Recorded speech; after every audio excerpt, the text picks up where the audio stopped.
بسم الله الرحمن الرحيم. السلام عليكم ورحمة الله وبركاته. نرحب فيكم أعزائي الحضور، متشرفين بتواجدكم معنا في منتدى إدارتي مراجعة أداء المدارس الحكومية والخاصة بهيئة جودة التعليم والتدريب. اليوم راح نتطرق لموضوع جدا حيوي ومهم اللي هو الاستجابات المدرسية لجائحة كوفيد-19.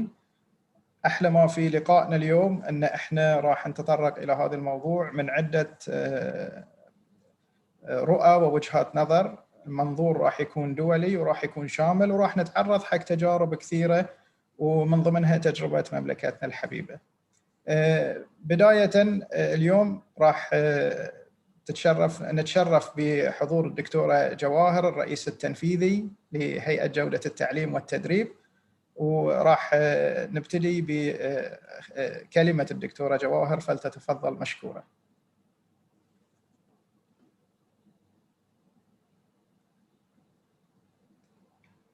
المايك دكتورة.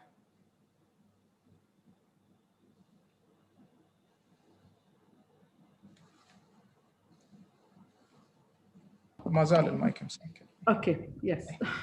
شكرا. تسلم. شكرا دكتور خالد، ما قصرت. بسم الله الرحمن الرحيم.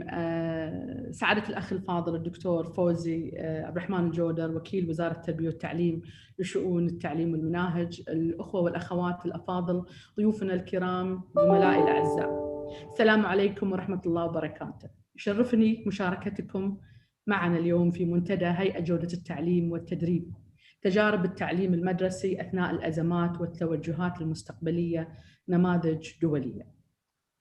ونلتقي معاكم اليوم عن بعد مع تمنياتنا أن تكونون ومن تحبون بصحة وعافية، وأن يكشف الله تعالى عنا هذا البلاء وأن يحفظ الجميع من كل شر. الظروف الاستثنائية اللي فرضت على العالم في ظل جائحة الكورونا كوفيد-19 كانت، وكما ذكر الأمين العام للأمم المتحدة أنتونيو غوتيريش، بأن جائحة فيروس كورونا تسببت في أكبر اضطراب في العملية التعليمية في التاريخ، حيث تم إغلاق المدارس في أكثر من 160 دولة، وأثرت على تعليم ما يقارب 1.6 مليار طفل وشاب. وإحنا في مملكة البحرين والحمد لله وبفضل قيادتنا الحكيمة حفظهم الله ورعاهم ونظرتهم الثاقبة للتأسيس للمستقبل، فقد بيّنت هاي الفترة مدى توافر البنية التحتية اللازمة لمواجهة هاي الأزمة، وصدرت القرارات الرسمية كلها بما يصب في حفظ سلامة المواطن والمقيم على أرضنا الحبيبة. وكانت استجابة مؤسسات التعليم والتدريب للانتقال من التعليم التقليدي إلى التعليم عن بعد سريعة، مما أسهم والحمد لله في إنهاء العام الأكاديمي بنجاح في المدارس الحكومية والخاصة. والكل على علم بأن ما صدر في الفترة السابقة في كل بلاد العالم يعتبر ردة فعل لما حصل، ولو كانت مدروسة، وكان لابد من معالجة نتائج هذه المرحلة والاستفادة منها للاستدامة في تقديم التعليم بالجودة اللي تطمح لها قيادتنا الحكيمة لتحقيق الرؤية 2030. وقد قامت هيئة جودة التعليم والتدريب كونها جزء من فريق البحرين بتقييم ممارسات وتطبيقات التعليم والتدريب عن بعد في مؤسسات التعليم والتدريب في مملكة البحرين خلال هذه الفترة، وتقديم التوصيات الناتجة عن هذا التقييم في تقرير خاص للاستفادة منه مستقبلاً، إضافة إلى إصدار إطار المراجعات للحالات الاستثنائية، والذين كلاهما سيتم نشرهم بعد الاعتماد بإذن الله تعالى.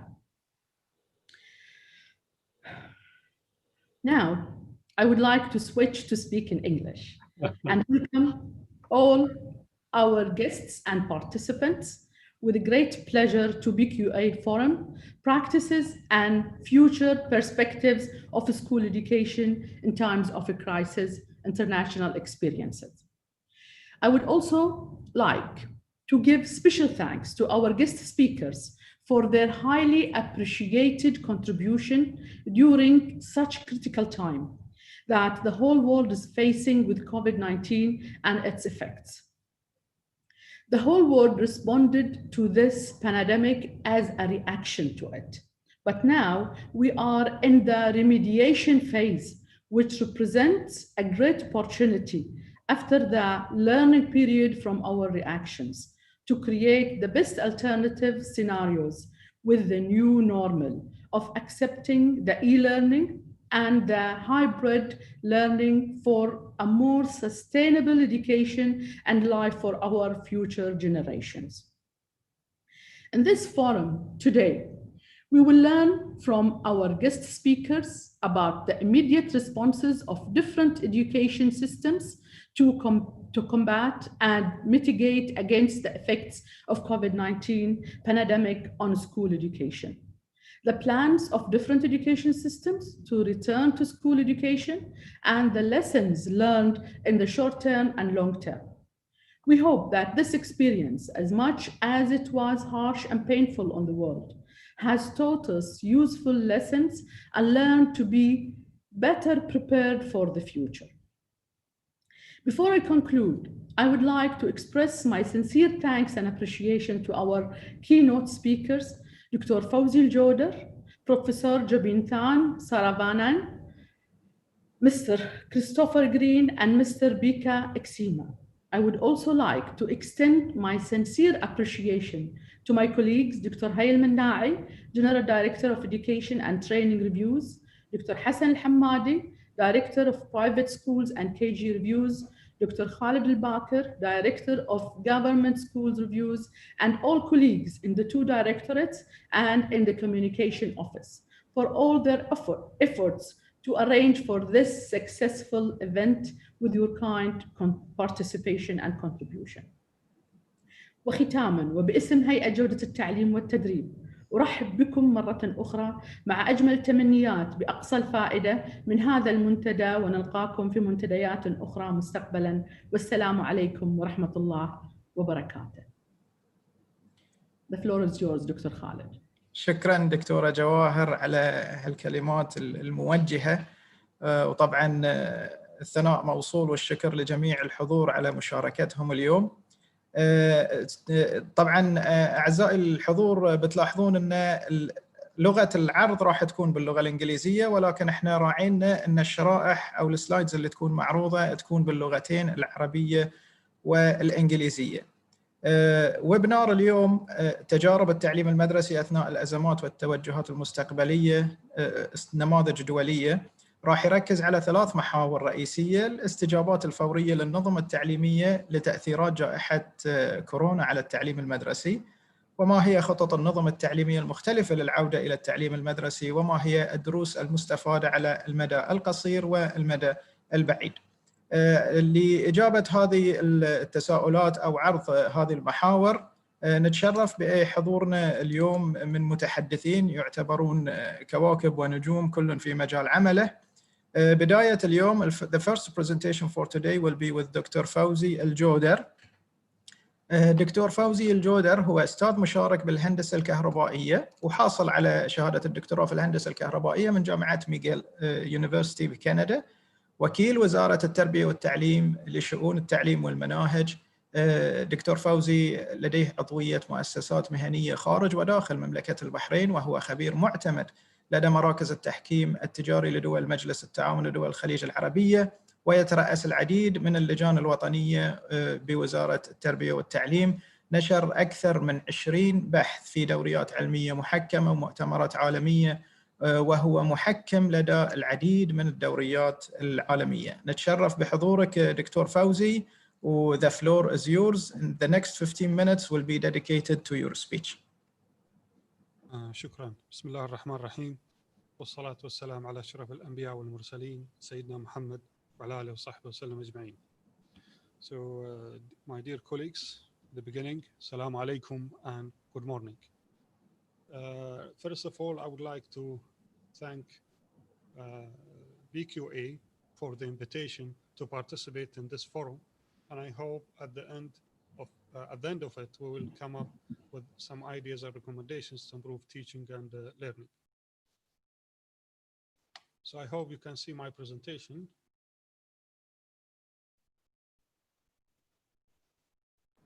دكتور فوزي اعذرني على المقاطعة، احنا نشوف البرزنتيشن بس الصوت شوي صاير ضعيف، إذا تجرب المايك ما عليك أمر. Okay, that's fine.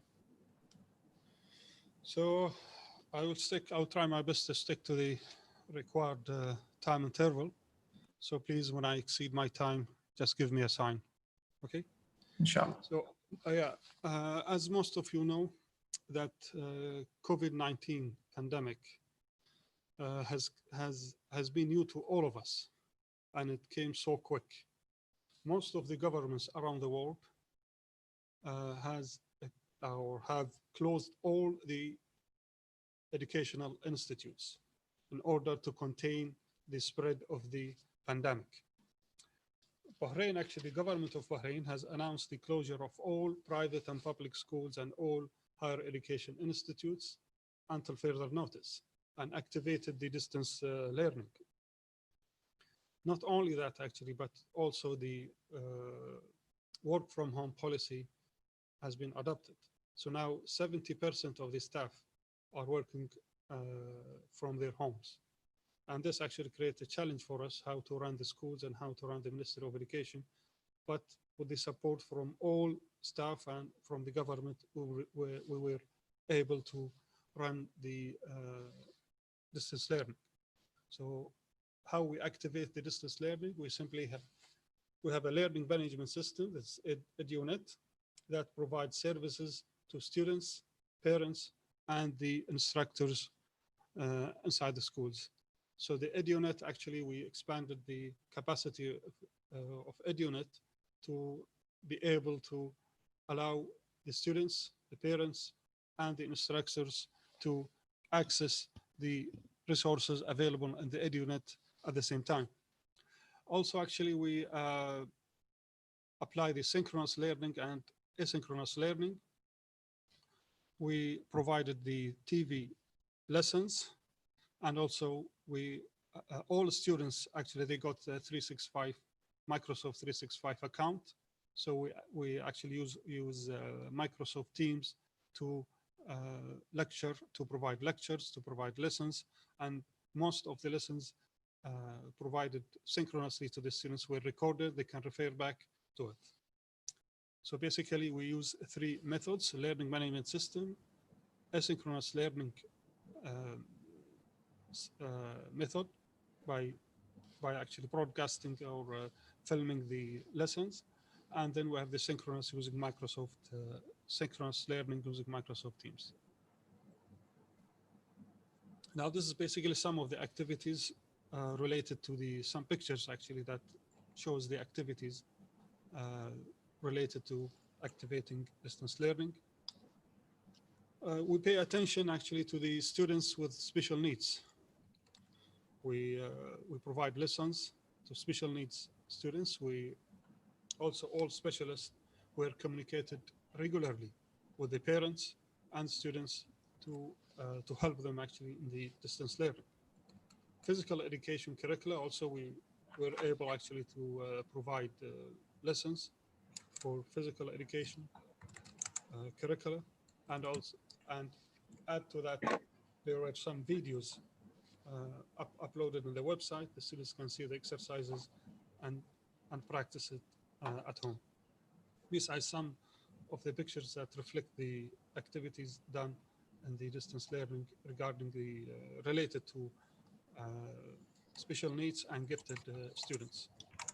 Now, the assessment, this basically shows the table that you are seeing right now. It shows the grade distribution and the assessment for the second semester. Simply, it is a formative assessment for all grades, all students in different levels, and these are the grade distribution.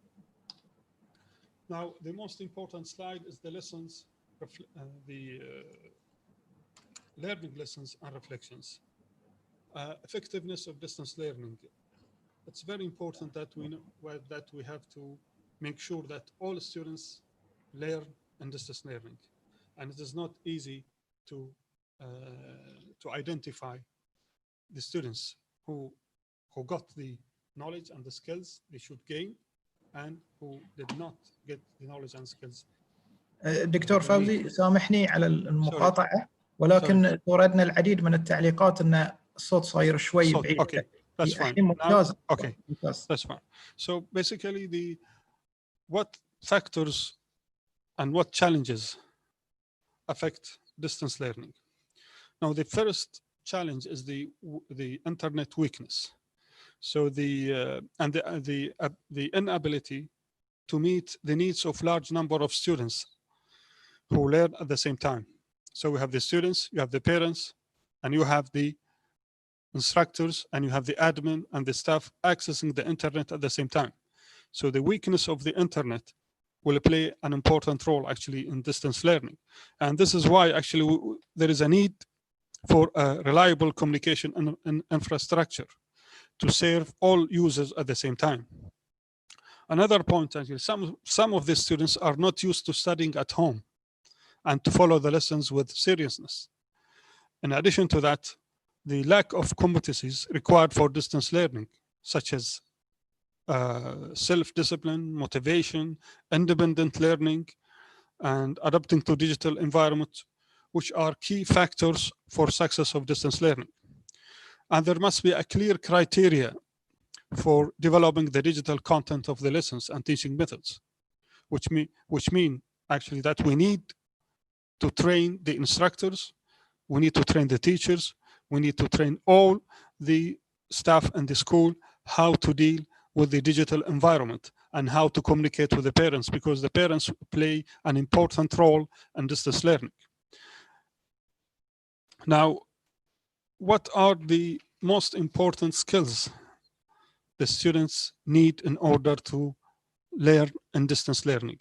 I believe that the students should be disciplined, should be able to manage the time, should be able to communicate effectively, should be self-motivated, and have the basic skills to learn. For example, reading, writing, mathematics, how to use the PC, how to communicate, how to use different softwares. And here actually comes the training. So we need to train the students, we need to train the instructors, we need to train the parents as well. Another point is the technical and vocational education. The curricula of technical and vocational education contains theoretical and practical parts, and the students need to be trained in the workshops and laboratories to gain the required competencies. Now, the students who were not trained because of the closure of the technical schools, and therefore the assessment of the students' learning was postponed. So for the practical part, we could not assess the students because they didn't actually work in the laboratories, and they need to do, they need actually to do some experiments, for example, the welding, the machine shop, and other workshops. So we faced difficulties in this regard.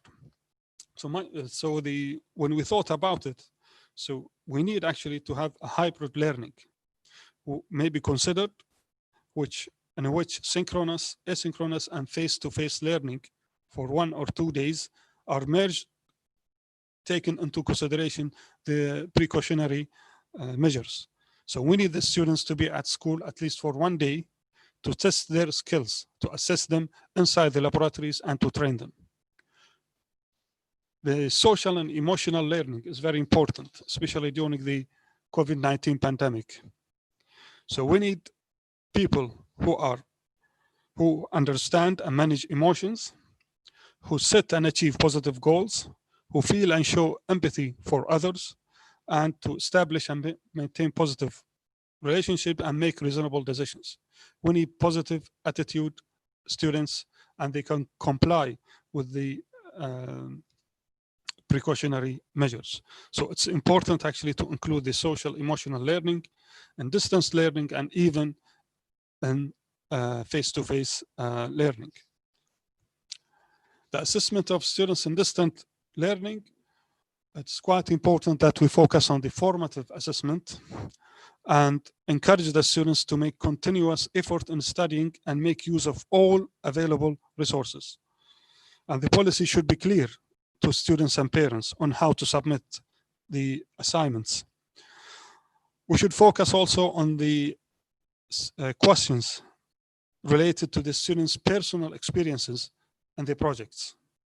they are implementing in order to ensure the originality of the assignment or the research. Now, the other point actually is the effective communication between school and parents. The closure of the schools prevented the schools from performing their usual role. And therefore, the students' home became the place for learning. We know very well that the school and the family play an important role in the student's healthy growth in all areas of his or her life. A cooperative and integrated relationship between the family and the school based on mutual respect and trust must be established. This relationship ensures the continuity of learning and facilitate what is known as the cooperative learning. The other point actually is the last one is the flexible and blended learning. So I'm raising this question. Do we need blended learning and flexible learning in such kind of situations? And some of students, of course, different students have different abilities and different learning styles. Therefore, I believe that for high achiever and gifted students, we have to choose a different learning style than the students with less abilities. So students with gifted students, high achievers, they can be, we can actually allocate, they can select the flexible learning or blended learning, but students with low grades, low achievers, they can have face-to-face learning. Now, what are our plans? Of course, you know that we announced the return to the public schools on the September 6th for the staff and 16th for the students. And the government decided to allow the parents to choose. For either they choose the distance learning or face-to-face learning. And based on their choice, the plans will be set for all all schools and each and all schools. And we prepared all lessons. All lessons are ready, whether they are TV lessons or the material were already uploaded in the EduNet. So basically, this is my presentation. The private schools actually they will have their own plans according to the government decision. They will build their own plans, and I believe that most of them will have blended learning. They might have blended learning. Some of them decided the face-to-face learning for grade 11 and 12, and grade 4 to 10. There will be blended learning. The students will come to the school for 2 days, and 3 days they will stay at home for distance learning. And for the grades from nursery to grade 3, for example, they selected actually the distance learning. So basically, this is my presentation. I hope I stick to the time. And thank you very much for your attention. Thanks a lot. يعطيك العافية دكتور، ما شاء الله عليك، كفيت ووفيت، ويعني spot on على التايم. يعني I hope all the speakers will manage to keep the same eye on time. Just a quick sum up in Arabic for our audience. سعادة الدكتور فوزي استعرض يعني الظروف اللي أثرت أو تأثيرات جائحة كورونا على نظام التعليم في البحرين، وبين أنها تماشوا ويا متطلبات الصحة العالمية والبروتوكولات الدولية، وقبل ذلك كله مع التوجيهات الحكيمة من قيادتنا الرشيدة والتوجيهات اللي صدرت من اللجنة التنسيقية.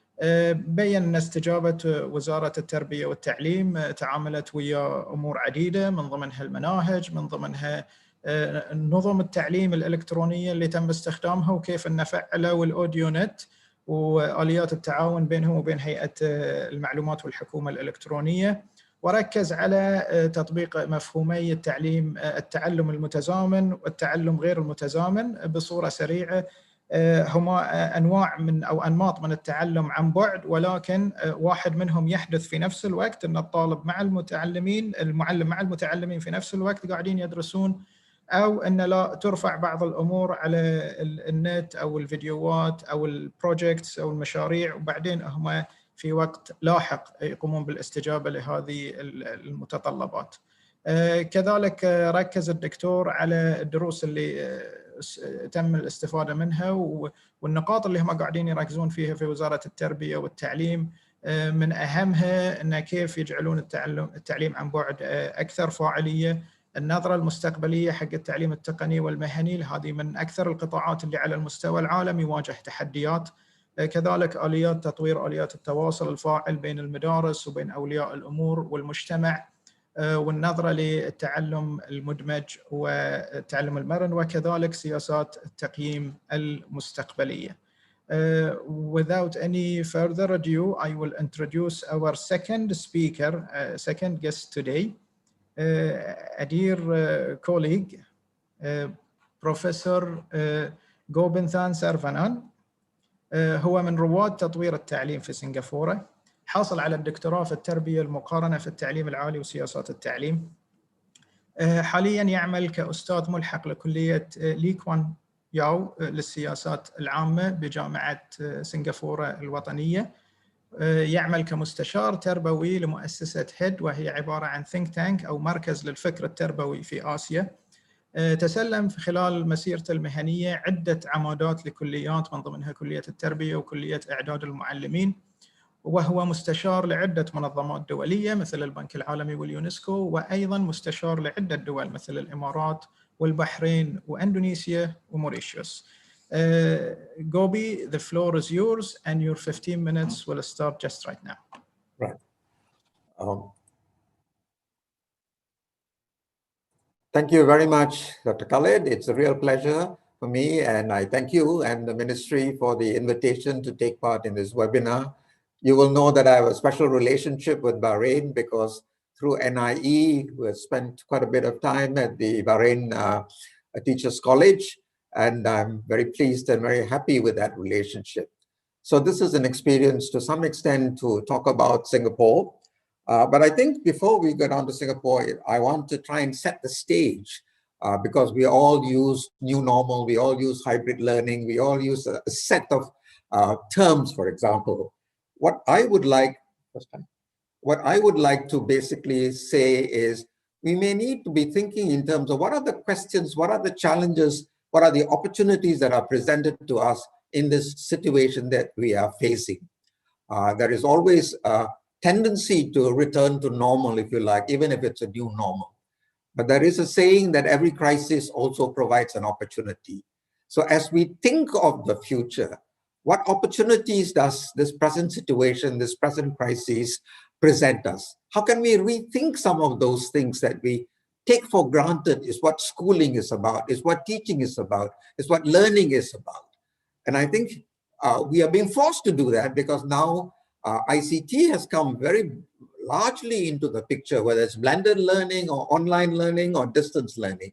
So there has been some transformation, but I think we can be thinking more radically about how schools ought to be organized. So I have in my slide a set of questions. What organizational changes, what governance changes are required in terms of planning for this new normal? Crucially, since schools are about learning, about the development of young children who are our future, in this environment, what must schools do? What must education systems do? What must ministries do to strengthen learning? Because the reality is that learning has been disrupted. It may not be the case that we will return quite smoothly to a new normal. There may be further disruptions. There may be further school closures. I'm inclined to think that we are at the beginning of the crisis, not at the end of the crisis. And even if we have sorted out and brought infections down, what about the next crisis? What about climate change? You look at what's happening in California today, for example. School closures there are inevitable, not because of the pandemic, but because of other crises. You look at floods and monsoon floods in India, school closures. what do we need to do? So we cannot assume that it's just because of the pandemic that we need to be rethinking schooling. I think there are a number of very major global challenges that we face. So my concerns would be, what must schools do to strengthen learning in a new environment? How resilient can the system be? The capacity to respond to challenges, the capacity to respond to change, not just at the ministry level, but at the school level, at the teacher level, at the school leadership level, and now with the parents at home involved. So this is a new landscape that is emerging, and I think we must keep that in mind as we think of what successes we have had, what partial successes we have had, what failures we have had. Next. So a little bit of the scope. Singapore, as many of you will know, is a very well-developed economy. It's small, it's very efficient. But we expect our economy to contract some 7%. And we have spent in the last 4 months, US $70 billion in support of the economy, in support of those who have had job losses, in support of small and medium-sized enterprises. So even in well-run economies, even in small economies, the scope, the economic scope, the impact is considerable. And I just want to highlight one consequence. We think, when you think of education, of students, of teachers, of schools, but pay some attention to what is happening to those families where the wage earners have lost their jobs. These children may go back to a normal environment in school, but they are going back to a home where the father or the mother is looking at where the rent is going to come from, where the next meal supplement is going to come from. So the home environment is not all normal, even though we may be able to provide. So the sort of attention, not just to learning loss, learning recovery, but social and emotional learning, looking out for those who are distressed, who are traumatized by this new environment, especially younger children, is going to be a major concern at the school level. So I think we will need to pay some attention to the environment in which we are talking about learning recovery, learning loss, new models like hybrid learning, and so on. Yeah. So if you look at the school itself, disruption and loss of learning, we all know about it. But I think we tend to be thinking largely in terms of impact on students' cognitive development. How many months of learning have they lost? Which part of the curriculum has not been covered? Which would be assessed? Social emotional learning, especially for young children, has to be a major consideration. Children like routines, children like the environments that they grow up in. And if that is broken, we don't know how they're going to be able to attend. So I'm glad to hear that children who have some sort of disadvantage are being taken care of in Bahrain. But I think generally we need to be paying much more attention to social emotional learning. Next, parents. That's a new development. Teachers need to be able to work with parents, but parents are not normally used to saying, I'm responsible for the children's learning, the school is responsible. What new skills, what new dispositions do teachers need in order to be able to make home-based learning viable? What support do parents need? And here too, where there is a socio-economic gap between some families that are well endowed, have resources, and others that don't, the different capacity of parents to support their children in this particular environment is going to be a major consequence. And finally, increased use of technologies. What do we do? Which is most appropriate? And how do we ensure that there is access? The previous speaker talked about the load on the internet. Even in wealthy Singapore, the ministry found that there were a considerable number of families where children did not have access to the technological tools.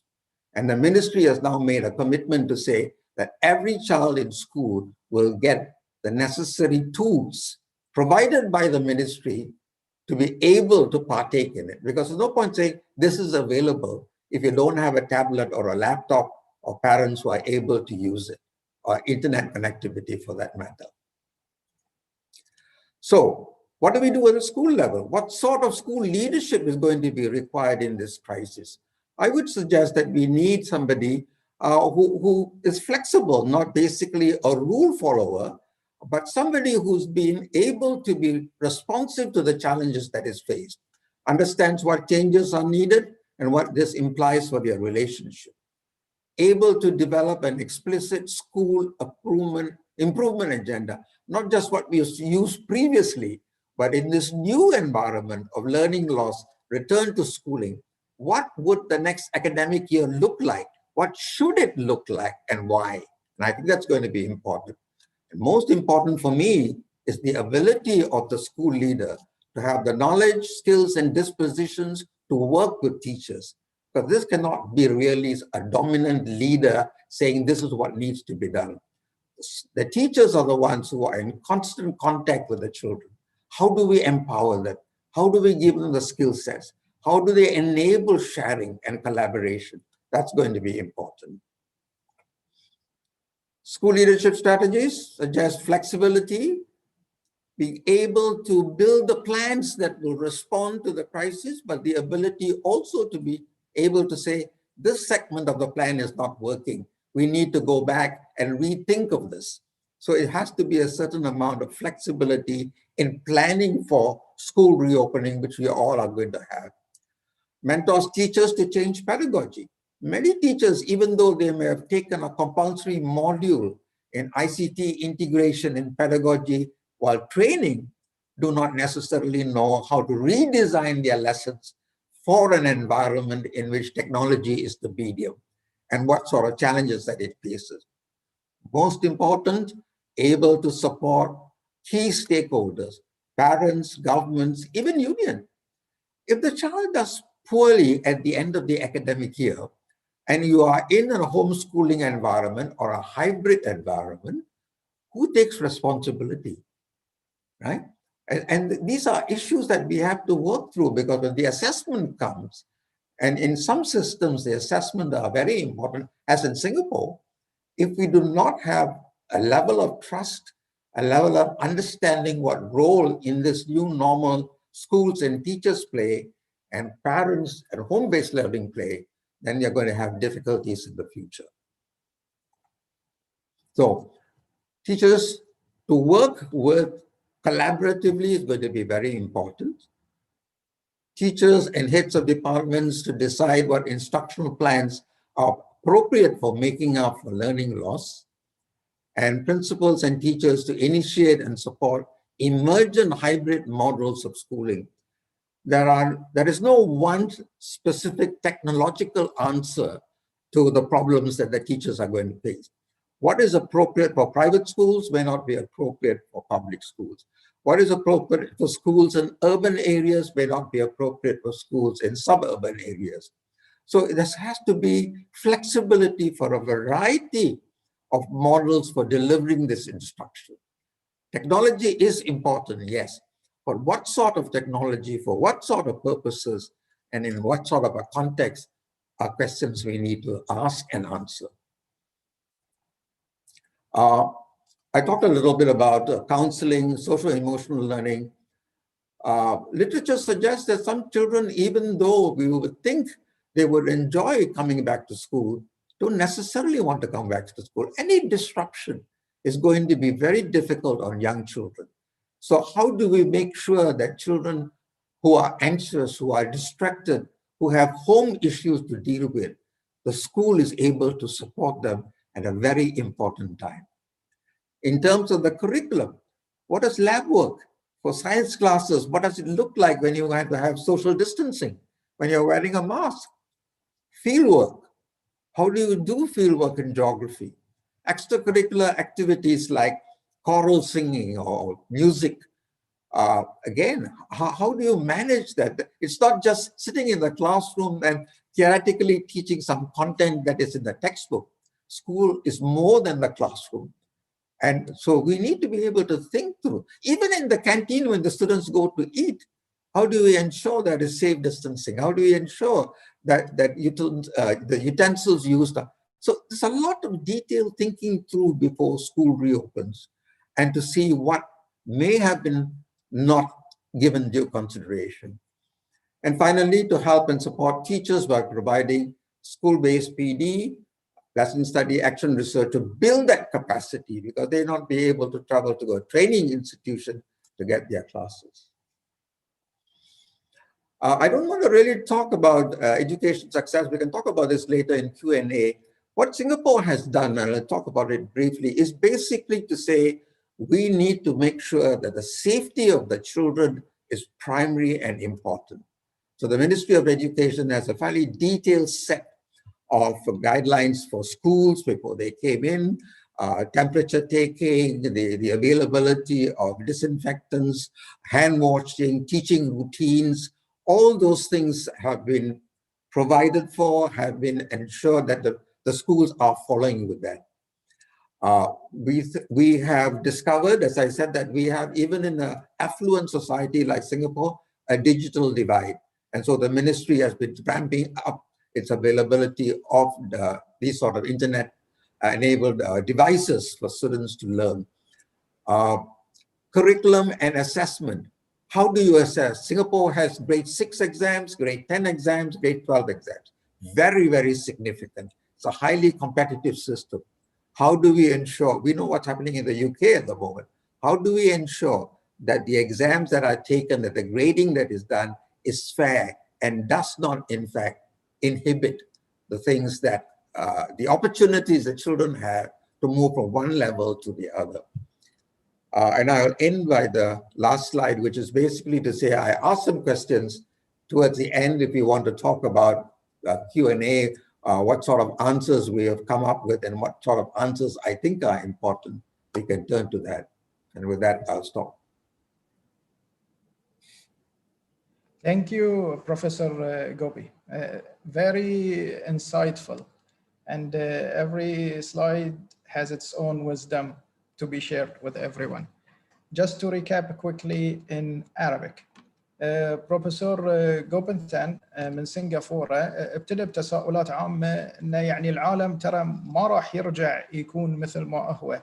على ذلك طلع، على أساس ذلك طلع المصطلح الجديد مال النيو نورمال، أو شنو هو الجديد المعتاد اللي بيكون، مو باللي هو في السابق اللي احنا متعودين عليه حتى لو رجعوا الطلبة للمدارس. وشنو المدارس لازم تقوم بهذه الأشياء، وتعرض في هذا البرزنتيشن لأدوار القيادات ولأدوار المعلمين واستراتيجيات التعليم في التعامل مع مثل هذه التغيير. وأكد في بداية عرضه على أن كوفيد-19 أو هذه الجائحة جاءت بما جاءت به من أضرار اقتصادية وأضرار سياسية وحتى مجتمعية طلعت على السطح حتى في المجتمعات اللي ظنوا أنهم تغلبوا على مثل هذه التحديات، مثل انهيار الأعمال التجارية، فقدان الوظائف، حتى ظهور عدم المساواة والانقسام والتفاوت في حتى امتلاك التكنولوجيا في دولة متقدمة مثل سنغافورة. في نفس الوقت أكد على التحديات اللي طلعت مع نموذج التعليم الهجين، والنظرة لأولياء الأمور أن فجأة أصبح الدور على أولياء الأمور كبير والعبء كبير في وقت هم ما كانوا معدين فيه طوال الفترات السابقة من التعليم والتعلم لأبنائهم أن هم يأخذون مثل هذه الأدوار، لكن الحين ابتدى الكلام على شراكات على مستوى كبير.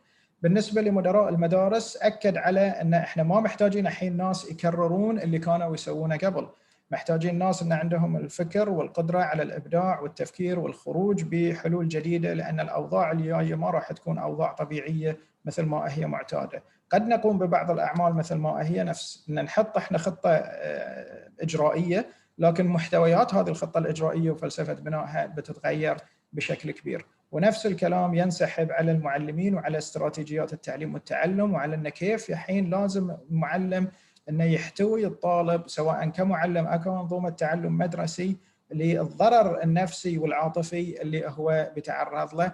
القطعة اللي صارت على طلبتنا هذه بتحتاج، يعني احنا وايد ماشيين على افتراضية أن طلابنا يبون يرجعون المدارس، وهذا الكلام على المستوى العالمي، لكن هل هذه حقيقة؟ هذه عليه علامة سؤال. عودتهم للمدرسة من عقب القطعة اللي كانت بكل تبعاتها لابد أن يتم التعامل وياها. وختاما أكد على أن عوامل نجاح التعليم في سنغافورة أنهم دولة يعتبر نفسهم أنهم دولة عملية، وايد يفكرون في الديتيلز لما بيون بيطبقون التفاصيل وايد تكون مهمة بالنسبة لهم، قاعدين يبون يستبقون على انه كيف انه يحققون مستويات عالية، لأن وايد رابطين هذا الأمر بالاستثمار في المواطن والطالب السنغافوري. Thank you, Gobi, again. Our third speaker is Mr. Christopher Green.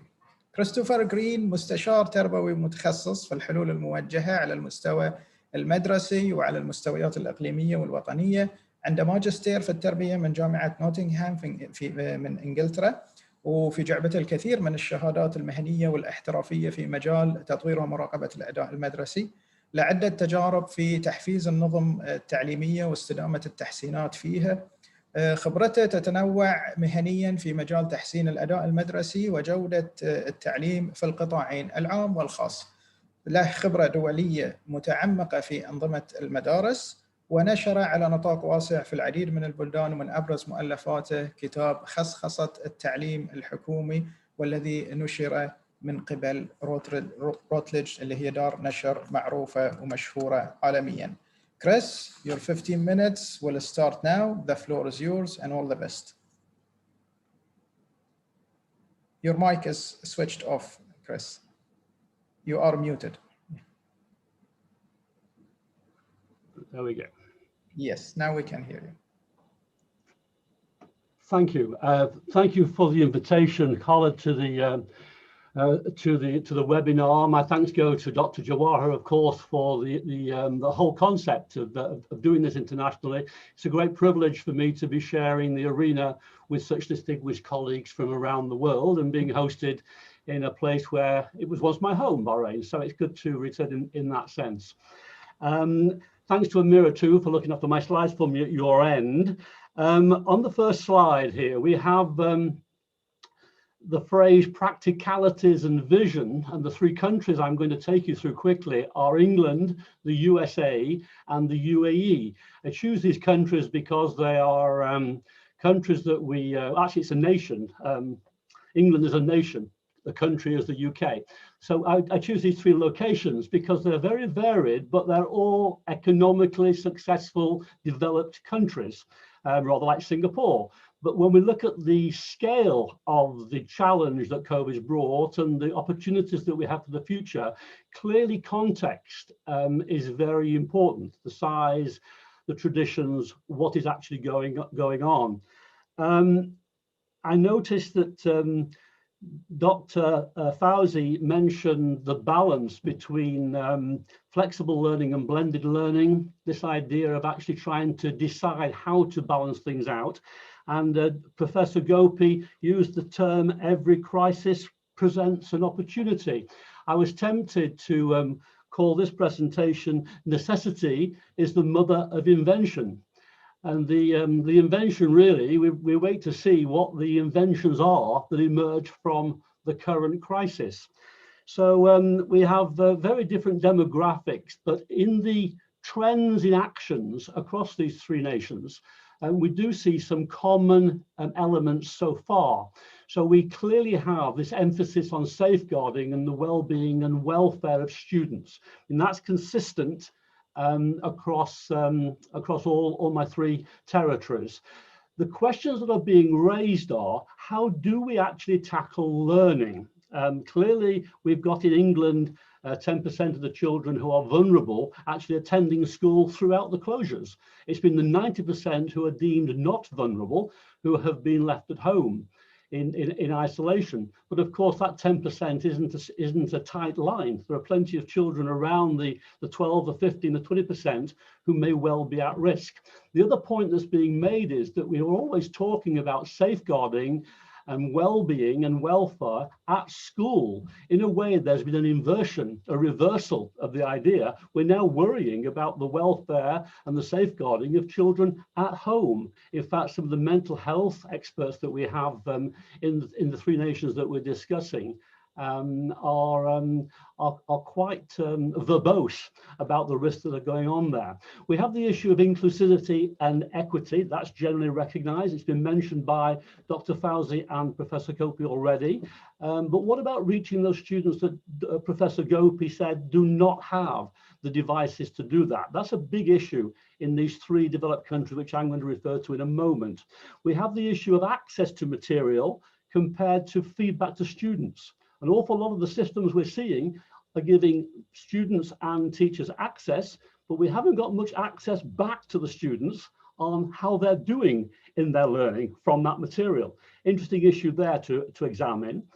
If we're having online lessons, teachers and schools are being justified in doing their job. Private schools are justified in keeping their private fees coming in. But of course, if we're trying to promote independent learning, which is a new 21st century skill, in a way, we don't need the lesson as the key operating feature. It's the learning and the child's own independence in that learning, the student's independence, which matters more. On the issue of the regulatory bodies, BQA, KHDA, Ofsted, you name wherever you are, there's an issue about their leadership and support from their recommendations. We'll come to that in a moment. And we do have this general desire, this optimistic political desire to open schools by September 2020. In fact, it looks as though possibly in England, we're going to open them in the old norm, the way that our Prime Minister is speaking. So I'm not sure that we're taking the opportunity to grasp the new norm with the enthusiasm that we might have thought maybe only a few weeks ago. So let's move to England. Let's have a look at what's happening there. I just want to take you to the status quo each time, because like all good teachers, we should be moving forward from where we actually are, and not where we'd like to be or where we sometimes pretend to be. The status quo really in England has developed over the last 30 years in a very neoliberal type culture of market-driven forces, of league tables, of heavy central authority, Ofsted inspection. It's been a very rigid kind of new neoliberal period, undoubtedly. And what that's brought is 30 years ago, 1988 in England, we had the national curriculum brought in by the Education Reform Act, and we've never really lost that. But as people have wanted to do different things, to go with this flexibility and to change the learning to suit local circumstances, we've had a series of different sorts of school systems developed. We've got academies. We used to have grant-maintained schools. We've got free schools. We've got private schools. And what's happened to the national curriculum is that it's slowly been eroded for these individual schools to do, individual groups of schools to do what they have felt best. Now that's a mixed blessing, I think. In lots of ways, the flexibility is very valuable and helpful. On the other hand, central provision to make things more efficient and more effective is limited. In terms of COVID-19 in England, we've had a bit of a mess, really. There's been very limited direction from Ofsted and from the DfE. The DfE have actually supported some online resources, and which has been good. But there's been huge concern about measurement. You know, they actually said at one point, we'll leave them measuring until next year. If only they had not started to invent algorithms to sort out the lack of GCSE, A-level and BTEC examinations, we might not have had the outcry that we have, which I'm sure colleagues around the world have been following. So where's England going in the future? The next slide will show us where we might be actually going to. What we've seen from the COVID experience is the quality of our teachers, really. We haven't quite got the professional profile or quality that I'm sure Pekka will describe about his teachers. We admire the Finnish teachers' professionalism hugely from England. But what we have seen is a great sharing of materials, of devices, of systems across teachers, regardless of the central policy, which has been minimal. And we've seen teachers kind of moderating their own subjective approaches. So I've called it in this slide, the positive really is the goodwill between groups of teachers in the different school systems, and also this confidence about standardizing their own subjectivity, the moderation of coursework, the moderation of their expectations and their standards. That's a very positive thing coming out of it. Everyone, I think, would be of one voice in saying that we must look after the vulnerable during closures, but that actually reflects very badly on our society. I think we've had from Professor Gobi already this morning this idea that we must look after the wider scenario than lessons in the school. We've got to look at learning across communities. It's a sad reflection when we're saying that we have to take some children into school because they aren't safe at home. That's a comment on society that schools really need to address in the UK. I'll pass by on the on-site and remote learning at this stage. We can come back to that because I think that's been well considered already. And the idea of getting hard copies of material to students, that's quite easily done in England. We have a very efficient postal system. We tend to have schools that are serving fairly local communities. So the distribution of hard copy materials to homes hasn't really been a problem in England. Yeah, teacher assessments and the reliability of teacher assessments, except for the end of school examinations at GCSE, A-level and BTEC, I think we do have a lot of confidence at the points of assessment through school at 7 years of age, at 11 years of age, 14 years of age. There's a great deal of confidence in teachers' assessment, the accuracy of that. And I think we've seen that coming through during the COVID period, and hopefully that will go forward as we move on. We're always emphasizing reading as an essential higher order skill that's reliable, and speaking becomes less. If we're in remote situations, students will speak less. If they're in remote learning situations, reading will be all the more important. And we are raising questions about the heavy emphasis on things like league tables and Ofsted evaluation of schools. So that's probably what we're taking forward from the COVID experience in England into the future. Now let's briefly look at America. We don't work much in America at the moment, so we haven't been there for the COVID break, but we do know America well from earlier work we've done there. The big issue there really is the Common Core standards and the national assessments. And the Common Core standards were brought in 2009. We're now, what, 10, 11 years on, and we haven't really seen Common Core standards taken on. States still tend to do their own thing, and then districts within the states tend to do their own thing. So the message here really is huge variation. The status quo is such that schools can pretty much do their own thing. We have big districts like New York City with 1,500, 1,600 schools. We have many, many tiny districts where there's maybe just 7 or 8 schools. So the context just dictates great variation.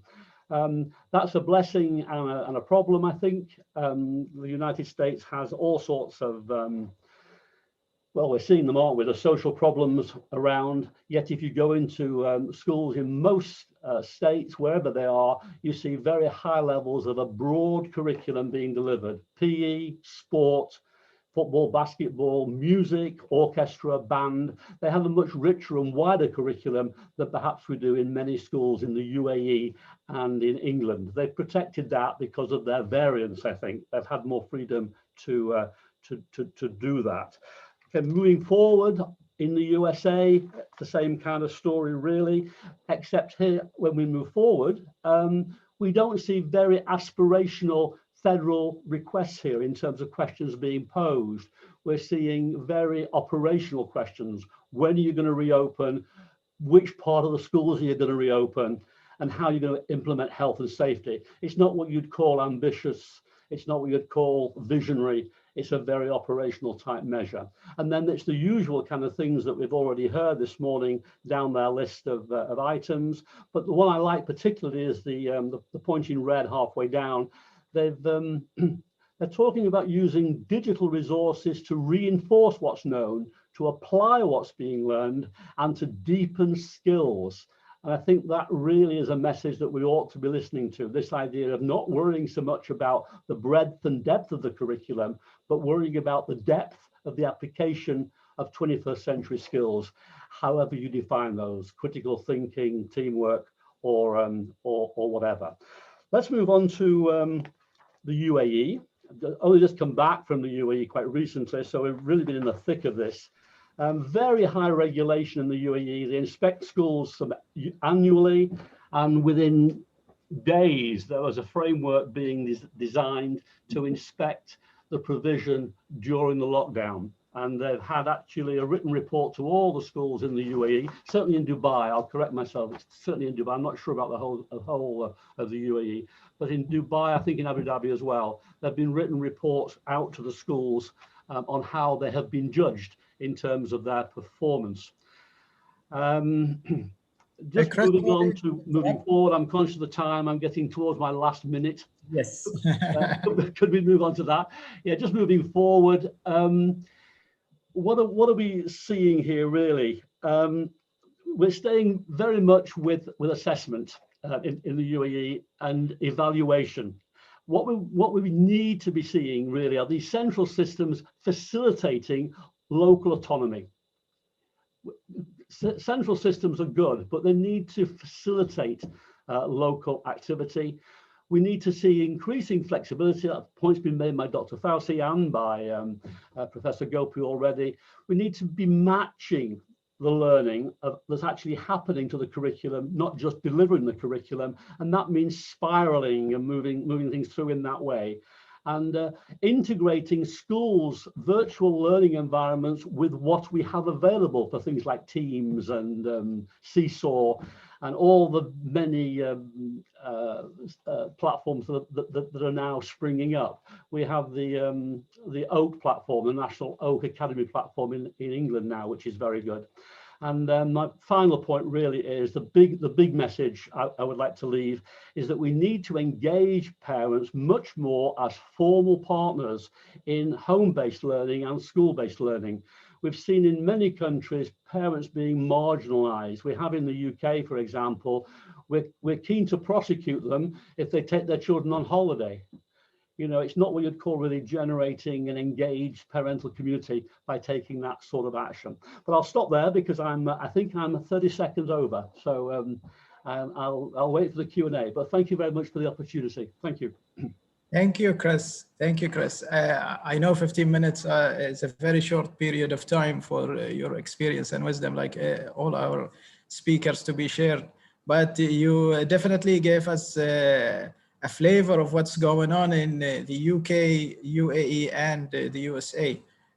So just to recap of what has been shared in Arabic, السيد كريستوفر جرين يعني طرح عدة نقاط مهمة على الاستجابات اللي صارت في كل من بريطانيا أو إنجلترا على وجه التحديد والإمارات والولايات المتحدة الأمريكية.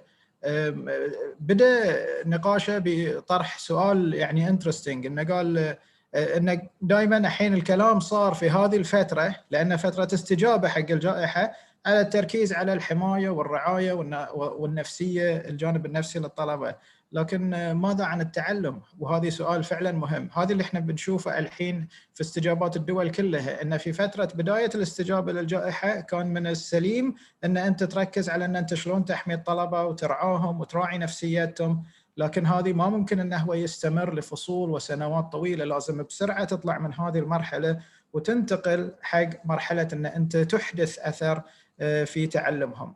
لما تكلم عن بريطانيا أمانة في تعليق العام عن بريطانيا والولايات المتحدة الأمريكية، أن الاستجابة كانت محدودة. في بريطانيا تم التركيز على إعطاء الأولوية حق الحماية والرعاية، وظهر ذي الشيء على حسب كلامه على حساب النتائج الأكاديمية للطلبة، وتغيرت آليات القياس في هذه السنة وأثرت على السنة القادمة للمخرجات الأكاديمية في 2020 و21. أكد على أن هذا الأمر لابد أن ينظر له، ولابد أن يعاد النظر في عمليات إعداد المعلمين وإعادة مساءلة المركزية اللي هو وايد دقق عليها خلال الثلاث نظم وعلق عليها في الختام. أمريكا في المقابل لأن التعليم عندها صاير على حسب الولايات والمقاطعات والمناطق في الولايات هم اللي منوطين بتنفيذ كل ما يتعلق بسياسات التعليم. الاستجابات كانت على الرغم أن تم إغلاق المدارس لكن كان في تباين في الاستجابات وكان في تخبط في بعض الولايات. ففي ولايات يعني استجاباتها كانت مضبوطة وفي ولايات استجاباتها كانت دون مستوى الطموحات.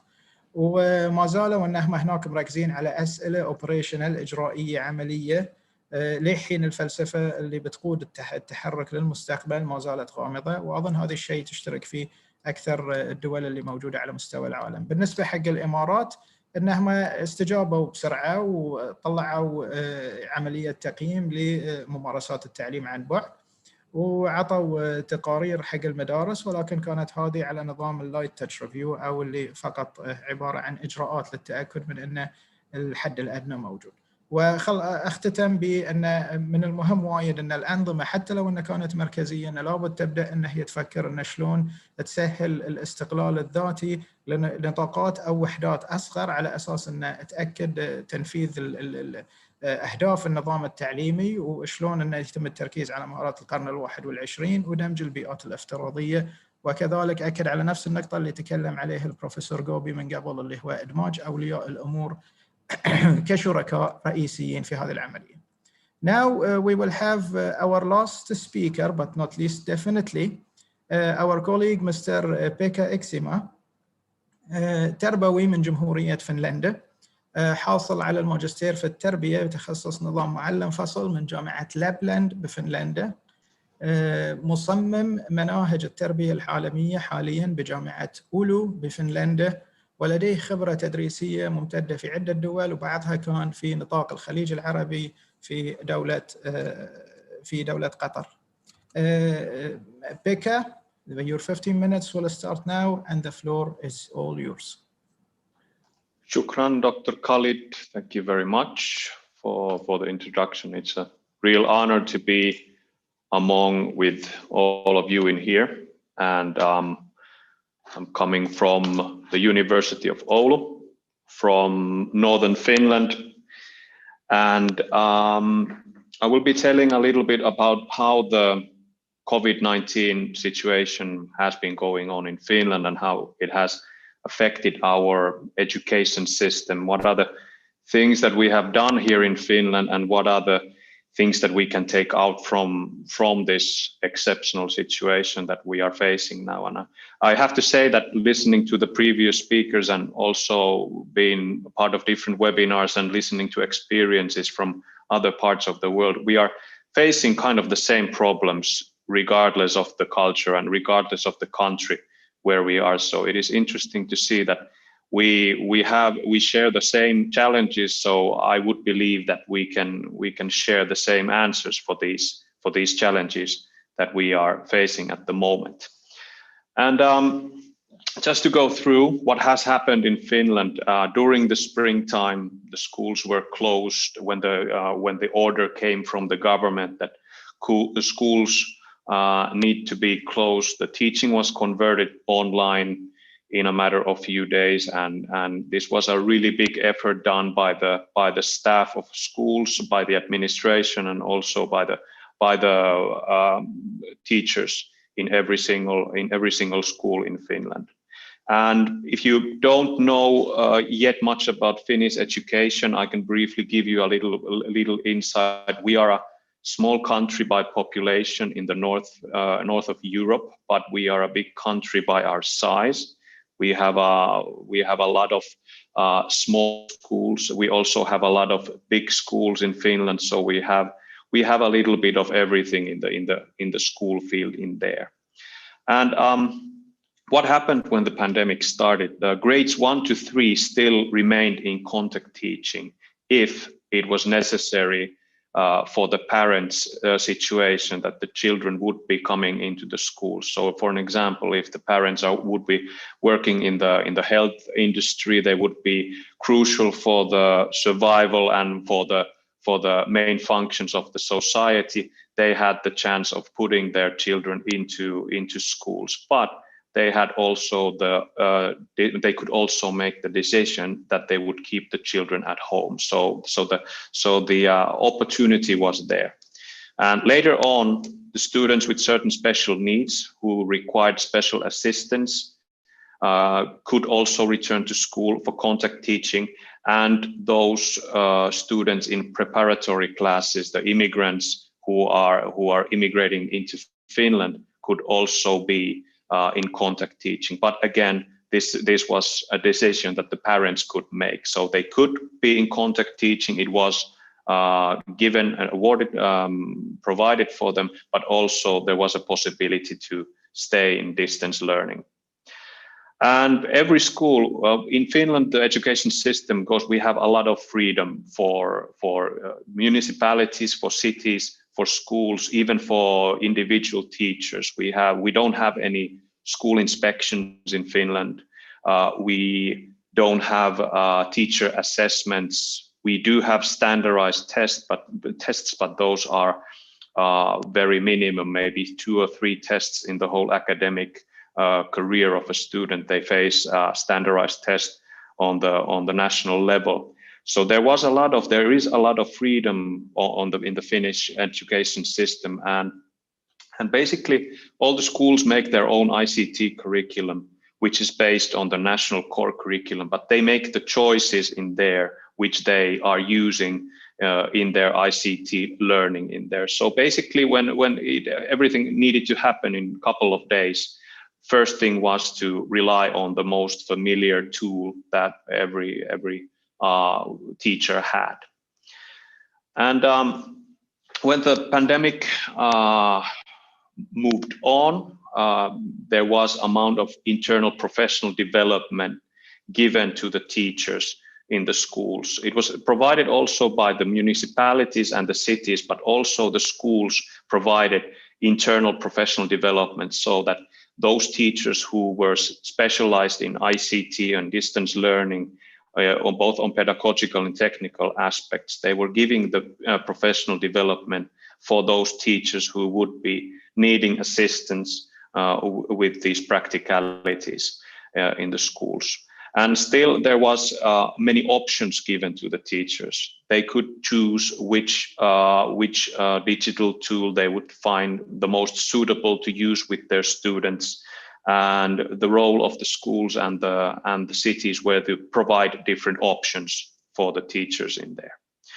And of course, the situation still, the goals of the curriculum were required to be met, but of course, different subjects are not so easy to fulfill if we are operating only distance learning. In Finnish curriculum, we have a high emphasis on physical education, on PE, on music, crafts, or even home economics. And all of these subjects are really difficult to operate from home if you don't have the necessary tools, for an example, for technical crafts. So, of course, these certain goals that were set into curriculum had been kind of eased for this special time that we are having.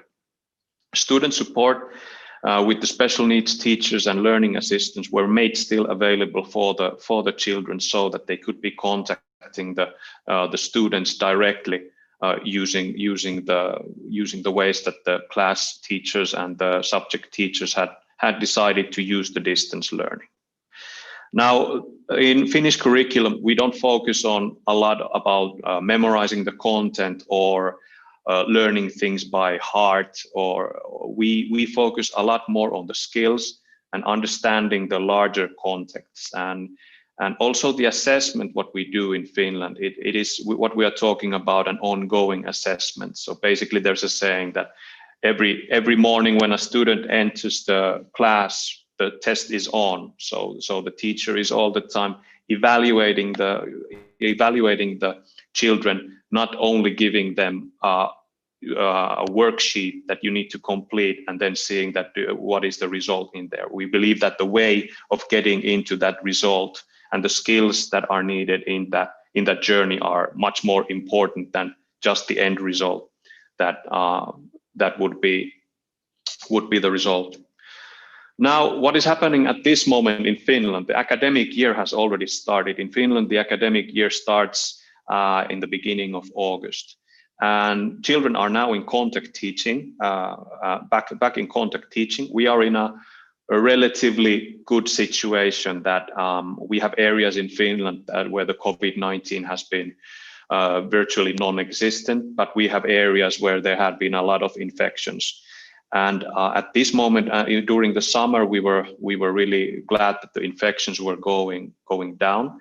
But now we are facing a small increase with the infections. So now the schools are in contact teaching, but they are preparing for a possible change in situation. And all the schools are creating their own plan on how to address the situation if it worsens here.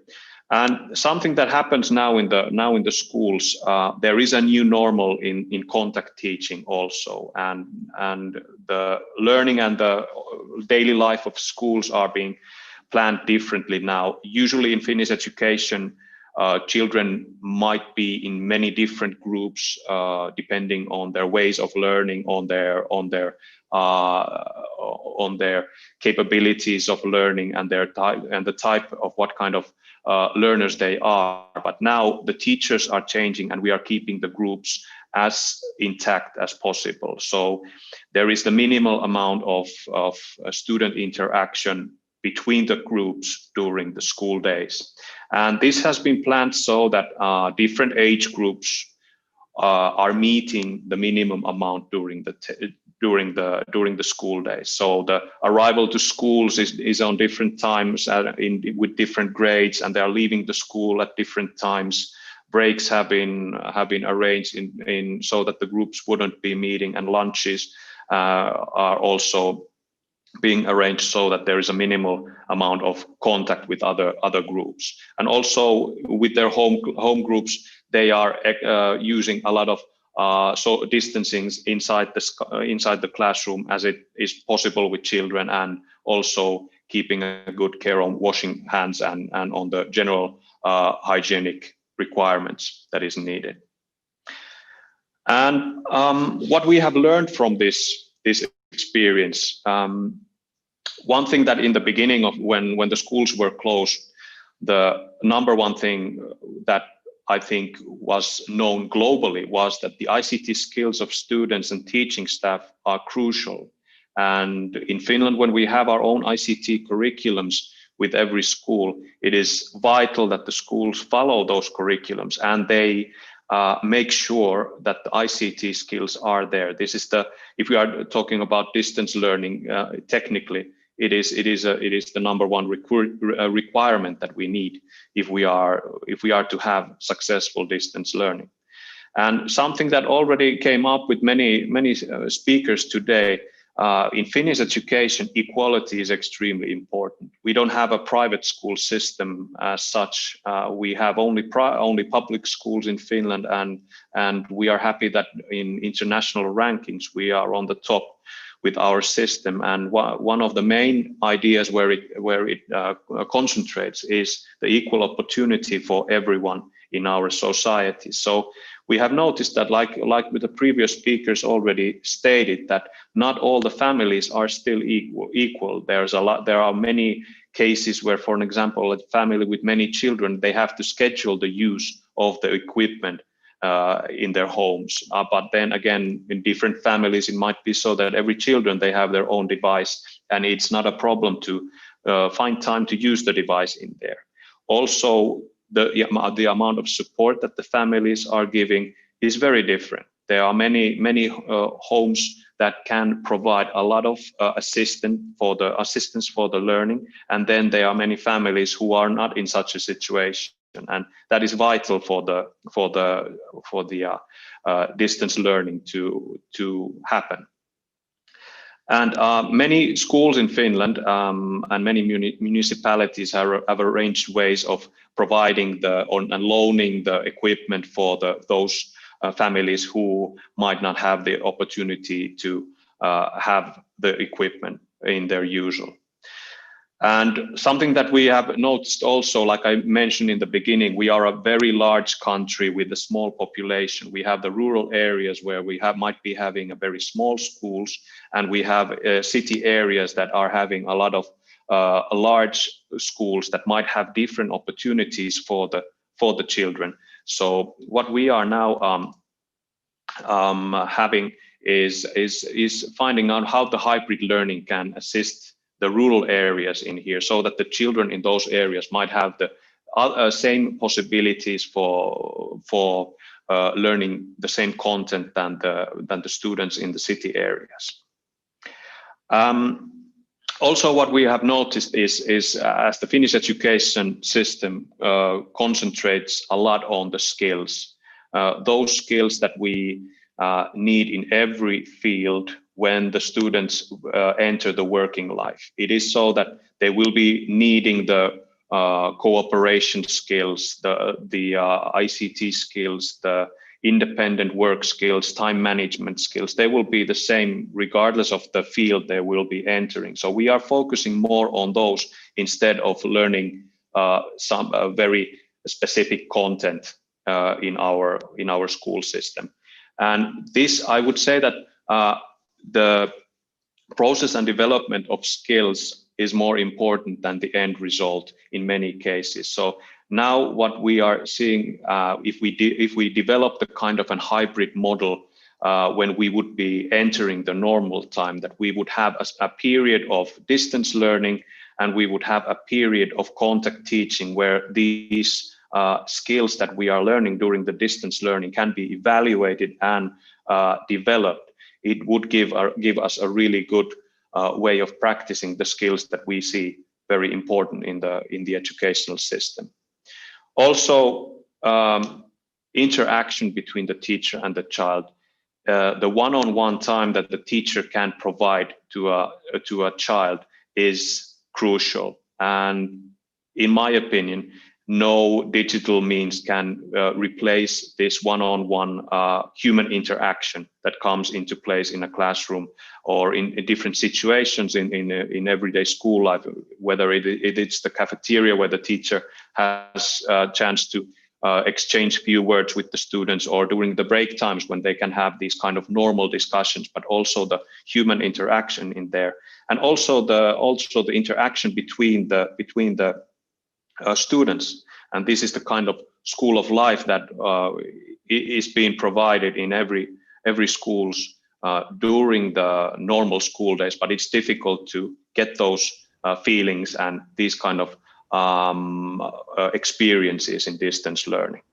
So this is also a big obstacle and big challenge on how we can, if the situation continues, to care more about the student well-being, because it's in a very crucial stage in learning.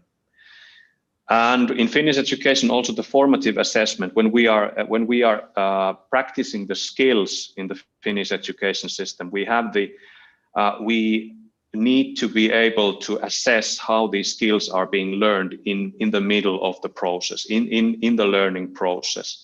And the formative assessment and the ability to self-evaluate the learning is very crucial in these when learning these skills. And we have tools to implement the formative assessment in the student's life, but it is also something that might be a very good idea to do during the hybrid model. But if we are in this situation for a longer time, and if the things go worse in Finland and we lock down the schools again, it is a very important aspect. And it is something that the teachers need to be thinking, because we have a lot of freedom for the teachers to complete the assessment and the teaching how they wish. So it is something. Yeah, is it my 2 minutes? Is it? No, wonderful? Sorry. Oh, okay. And for the last thing that we noticed in here, our education system, like I mentioned before, we have a lot of recommendations instead of regulations. As we have different schools in different areas in Finland, it would be really difficult to strictly demand one thing from a school that is in a really different kind of circumstances than the other schools in here. So the recommendations are good, but some teachers and principals have made the point that instead we don't get so much of these very strict or kind of clear demands or requirements how to go. It might result in a situation where you have too many options, and if you are not very ICT normal person, then it's difficult to find the right solution for you. So I'm sorry, very sorry, Dr. Khalid. I think I might have gone over time already in here. I thank you very much for your concentration and for your attention, and thank you very much. Thanks a lot, Becca. Thank you. Very insightful comments and information and notes to be shared on the Finnish system. Just to recap quickly in Arabic, مثل ما لاحظتوا يا جماعة ان احنا تحركنا في عروضنا من نظام مركزي بالكامل في سنغافورة الى نظام متوسط في مركزيته ولا مركزيته امريكا وبريطانيا، الى ان وصلنا الى نظام بالكامل يعتبر نظام حر ومتحرر تعليميا ونظام لا مركزي بالكامل. في فنلندا اغلاق المدارس كان تدريجي، وتركوا في فتره من الفترات الصفوف الاول للثالث في حاله ان اذا الاهالي يشتغلون في القطاع الصحي او ان هم ما يقدرون يتركون عيالهم، خلوا لهم الفرصه ان هم يداومون بدوام مباشر. تم إعادة النظر في التطوير المهني الداخلي والمناهج ودعم الاحتياجات للطلبة، ولكن كله كان متروك لتقديرات كل مدرسة وكل معلم، وهذا الفرق الجوهري ما بين فنلندا وما بين باقي الدول. العودة مع احترازات صحية حتى الطلبة على أنهم الحين في اتصال مباشر بالتعليم المباشر، إلا أن الاحترازات الصحية ما زالت مفروضة عليهم. ما في التقاء ما بين الفئات العمرية، وهذه عنصر أساسي جدا في التعليم الفنلندي، اللي هو لازم أنه يكون في العمل مع جماعات والفترات الفسحة والغداء والأي فعالية موجودة أنه لازم يتعاملون فيها ككل مع بعض. لم تختلف عشان أختم العروض، لم تختلف النقاط الرئيسية في جوهرها مع اختلاف الدول. يعني الكل تحدث عن الصحة النفسية للطلبة والأمان، الكل تحدث عن المستوى الأكاديمي للطلبة، دور القيادة المدرسية في التطورات اللي راح تحدث لاحقاً، دور المعلمين في تطوير استراتيجيات التعلم الملائمة عن بعد، وإعادة دراسة سياسات التعليم بحيث أنها هي تراعي وتناسب كل متطلبات التعليم عن بعد والاعتراف به، وكذلك عمليات إعداد المعلمين. I will have only one round of question for each. We have plenty of questions from the audience. Thank you very much. Unfortunately, we will not have the time to go through all of them. دكتور فوزي الجودر، أخ علي يوسف ذكر ملاحظة أنه يعني هو كIT specialist يقول أن هذه الكوفيد كانت good news بالنسبة لنا. يعني he means أن كIT people أن هي سرعت اللي ينادون به هم من حيث الترانسفورميشن to the online و blended learning اللي كانوا ينادون به من زمان. عنده تساؤل يقول My question is, who will be the leading the development of a national education in a crisis strategy that encompasses all the points mentioned in the sessions and experiences we are going through? شنو رأيك دكتور ردك على مثل هذه التساؤل؟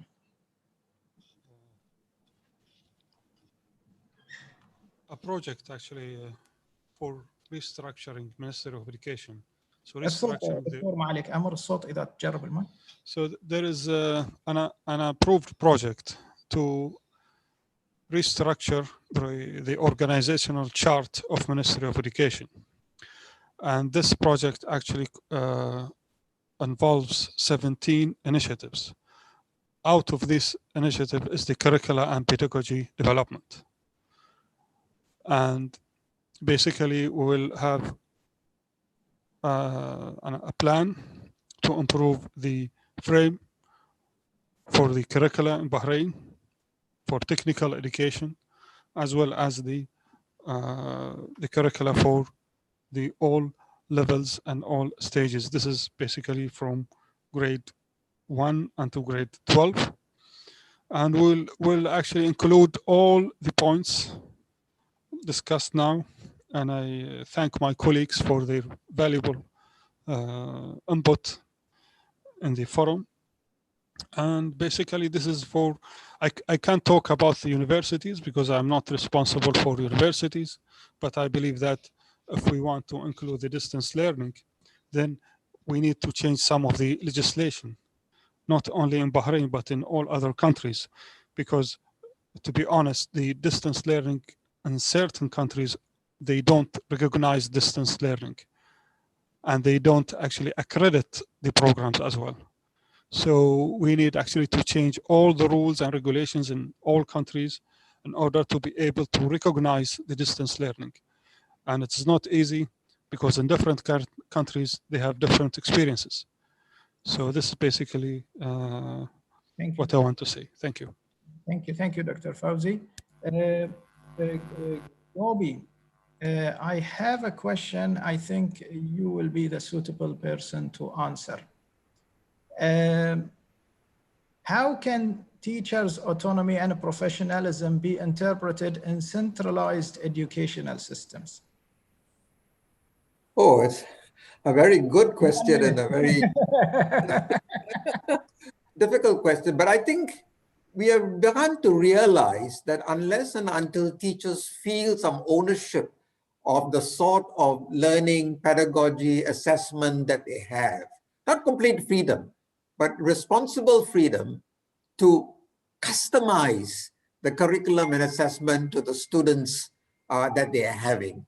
So there has to be a balance between central direction, a degree of centralization, because resourcing comes from ministries, resourcing comes from government.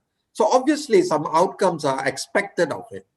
But the delivery of that, if we have trained our teachers well, we have trained our school leaders well, and we give them responsible autonomy, which happens in Singapore, for example. We have these high stakes exams, but we are able to cluster schools. We're able to give them a degree of autonomy so that the enrichment of the curriculum or the remedial curriculum or the use of certain technologies is left to the school.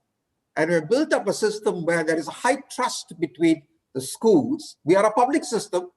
We are a completely public system. No Singaporean child can go to a private school without special permission from the ministry. So we are a public system. So the public system is accountability. But if we build teacher capacity, if we trust teachers and school principals, then I think we can achieve a balance. Thank you, Gobi. You summed it up very well and really in very short time. It's $1 million question. Chris, we can't say goodbye without asking you a question, and it's going to be a challenging one again for 1 minute response. What are the expectations for learning recovery on a school level to compensate for the loss of learning happened, since you mentioned the academic loss in your presentation? Yeah, I think I mentioned in my presentation, I think the big area where we're deficient is in actually engaging the wider community. We've almost made schooling a separate academic arena. I mean, I was touched by Pekka's description in Finland. I mean, Finland's been high in the league table, the OECD league tables for years, and the UK and America flounders down in the 30s, I think. They're certainly well below Finland, and yet Finland has a very enlightened view of how you raise the academics, and I think the community is much more involved. There's much more trust, I think, from what he was describing. One of the things that Pekka mentioned was the need for special equipment at home and the need for children to be in one-to-one relationships with their peers, with adults, with teachers, with their parents. We can't replace the quality of human interaction via a screen. I mean, we're doing okay here, but it's not the same as actually being face-to-face and actually building a relationship, a proper relationship, by having each other's company right there with us. The idea of getting equipment to home, one of the things that Dubai has done, the UAE has done very well, they've strengthened the internet systems in those areas where the signals were weak. They've actually invested money to strengthen access in that way. And they've also encouraged companies and groups where there's learning at home equipment. I mean, I'm thinking of the GEM system in Dubai and Abu Dhabi. It's a private school network, but they've really brought teachers together to share expertise so that there can be more academic, more learning going on in these distant relationships. Less preaching of the content, more learning. Another system that they've promoted there is with yardstick education. They have science equipment, very cheap, in little packs that schools have bought for the parents to buy from the schools, so that you can, if you're doing something on electromagnetism, there's a little device for a couple of dollars that will give you 2 or 3 practical activities that parents can do at home and enjoy almost playing with the children. I think that's the way to move forward, to actually really try and engage wider groups and have this, the OECD about 10 years ago, maybe more than that, maybe I think the guy Stephen McNair, he said we need teachers to be less of a sage on the stage and more a guide by your side. And that's driven our company's philosophy, and we struggle because we still have people who like to be sages on the stages, and trying to get them to change that high profile role to be a guide by the side isn't something that is taken on very easily in the school communities. I think we probably can take that into education via the homes. Thank you. Thank you very much, Chris. Very interesting thought to be shared. Pekka, I think I have a question. You will be the appropriate person to respond to. Is there any evidence on difference of outcomes if you apply distance learning or studying in the school during the pandemic? I think we are in a situation now where these kind of research results are not yet validated, or I would say that we can only talk about the practical experiences that the teachers have. But I would say that in these cases, it's a lot about understanding that each student and each child is an individual.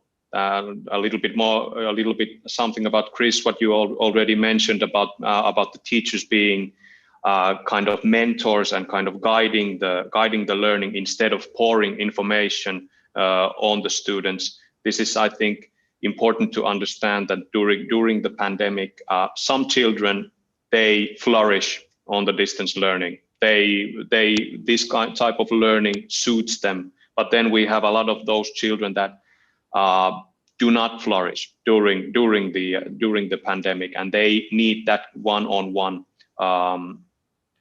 guidance from a teacher or from an adult. So I would say that I would be really interested in seeing the results of this kind of research that has been made. But I would say that it is very difficult because all the students need to be taken in consideration as an individuals. And what about the safer option during these times? Is it if they are given the choice between online or contact learning, which one is safer? Is there any evidence? Because in Finland, it seems that you are moving, and even in UK, that you are moving toward the direct contact more, right? Yeah, we are moving into that. We are already in the direct contact in there. I wouldn't say that at this point that there is from the Finnish education system that we have any clear proof on that, but I would say that the time will tell. Fair enough.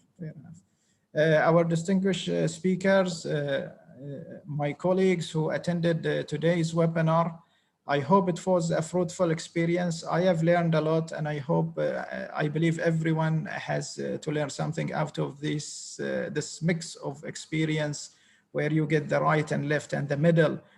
So it's interesting, and I believe that we can reflect on our system, our practices, and try to refine them accordingly.